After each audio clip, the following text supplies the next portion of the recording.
Welcome to In Conversation with Hemali. I'm very, very excited to host the show today.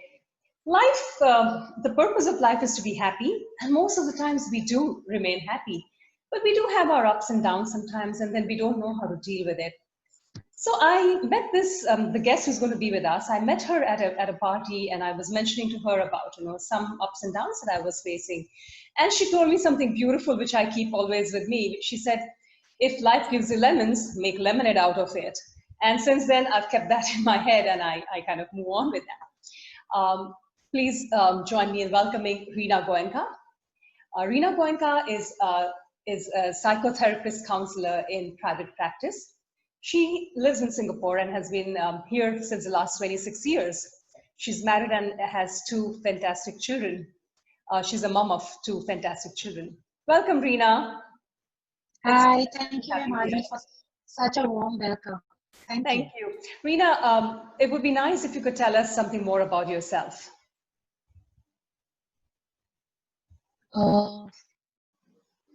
So let me start by saying that you've given a good intro to me, but that's the present.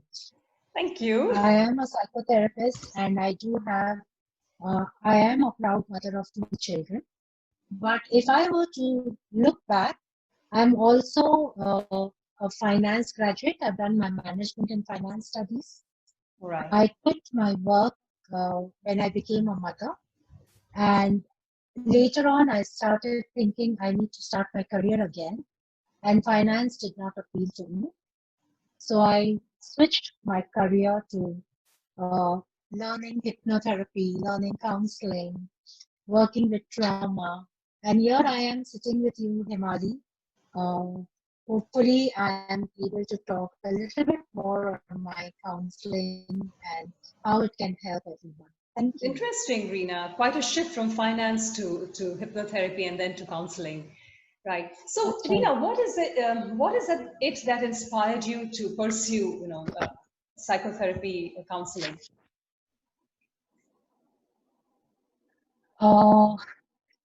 What inspired me is my own issues. Okay. So, yeah, I had a few issues from my early childhood, and I wanted to process them, and I started my own counseling sessions, and I realized they are very, very effective. They helped me undo a lot of my burden, which I was carrying here on my shoulders. And it seemed as if a new Reenas journey had started. Oh, lovely. And it made me think, if there can be a new Reena who has started her journey, can I be part of others with whom I can journey with them?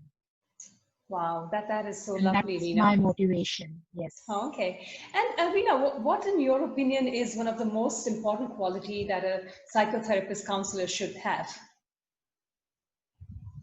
One of the most important qualities, which if you read anywhere, okay, they will talk about giving a listening ear. They will talk about having empathy in the therapy room, being non-judgmental. So Hemali, for example, if I get a client who says, oh, and I'm having an extramarital affair. Now, do I need to be judgmental about it? Or do I need to listen to the story on why he or she is telling me what is happening behind the extramarital affair? So that is being non-judgmental in the therapy. Right. I also need to understand what am I bringing in this therapy room? How am I impacting the client? It's very that must be very tough, not to be judgmental, because we do carry certain thoughts and processes that we have, imbibed in us. So it must be a difficult process to not judge at all. It is a difficult question. It's a difficult thing, Hemali, but as counselors, we learn to recognize that, yes, we are being judgmental. Right. And to step back. Right. And understand, do we need to be judgmental? And if we are being judgmental, is it better for us to refer them out? Great, great. So have you faced any challenges, while you were pursuing the course or while you're doing the therapy with others, with your clients?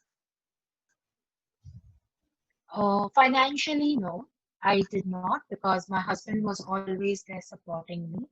All right. He was also enthusiastic. My children were enthusiastic because they saw a change in me from being an angry mom to a patient mom.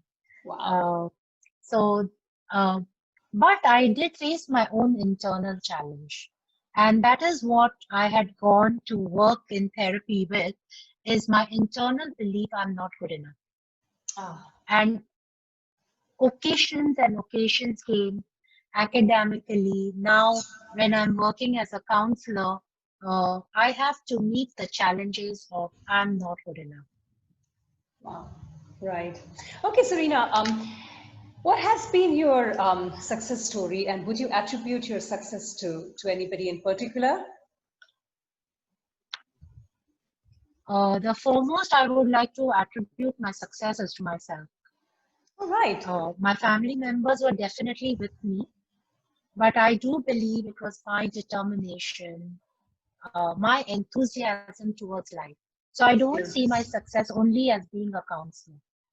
I see my success uh, as pausing on every station of my life as it comes.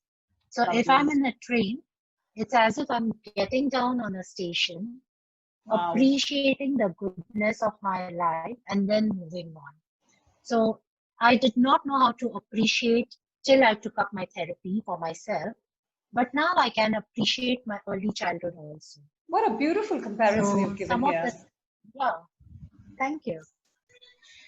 Reena, do you have any motivational story that you can share with us?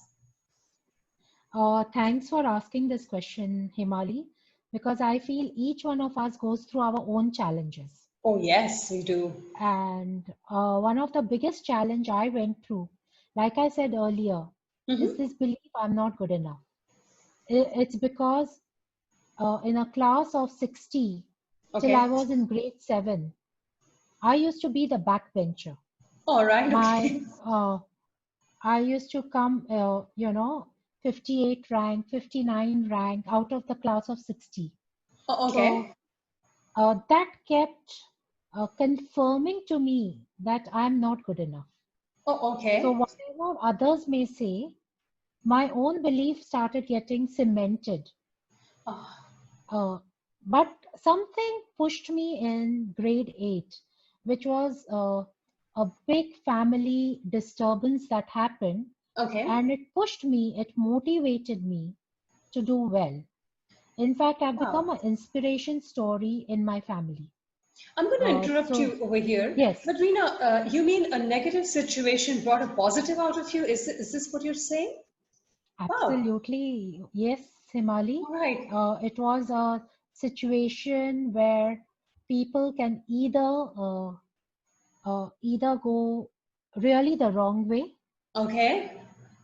So the situation that happened was my parents decided to divorce, Oh, okay. and it was a Sorry to know big that. impact on me. Yeah. But the impact was very positive. Oh, I okay. decided I needed to study and be independent rather than be dependent like my mother. So I'm not saying anything about my mother, she's the bestest. But the learning I got was it's important to be independent. Right. And for me, the way I saw to be independent was studies. So guess what? What happened in grade 8? Grade 7, Yeah. the divorce procedure started. Okay. Grade 8, what happened to my studies? Any guess, Himali? Did you do well, or was it getting worse? No, I from that 58 rank, 59 rank, I came straight to the top 5. Wow! And Congratulations. there were times when I was in the top 3.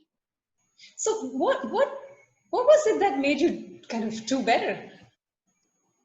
I think somewhere we are all looking for a motivation. So Hmm. my motivation was my vision that I need to become independent.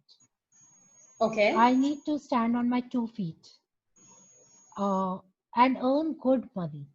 So You mean the difficult situation that you went through kind of molded you to stand up on your own feet? I became more resilient, yes. And there are many success stories like mine, but sometimes we tend to even see only other people's and say, oh, she is great. Right? But the story I want to share is if I can do it, I think a lot of us can do it. Yes, if I can do it, so can you, right? Yes. Thank you so much, Reena. What a pleasure it has been talking to you. You are definitely a very inspiring lady. Thank you so Guys much, Himali. thank you, Reena. Guys who are watching the show, believe in yourself, because once you start believing in yourself, will you realize the amount of talent you have in yourself. And if you could believe in Santa Claus, till the age of 8 years, why can't you believe in yourself just for 5 minutes? And then turn those 5 minutes into 55 minutes and then maybe 5 months. So keep trying, keep believing in yourself, and keep loving yourself. Have a great day and stay happy always. Thank you, Reena. Thank you.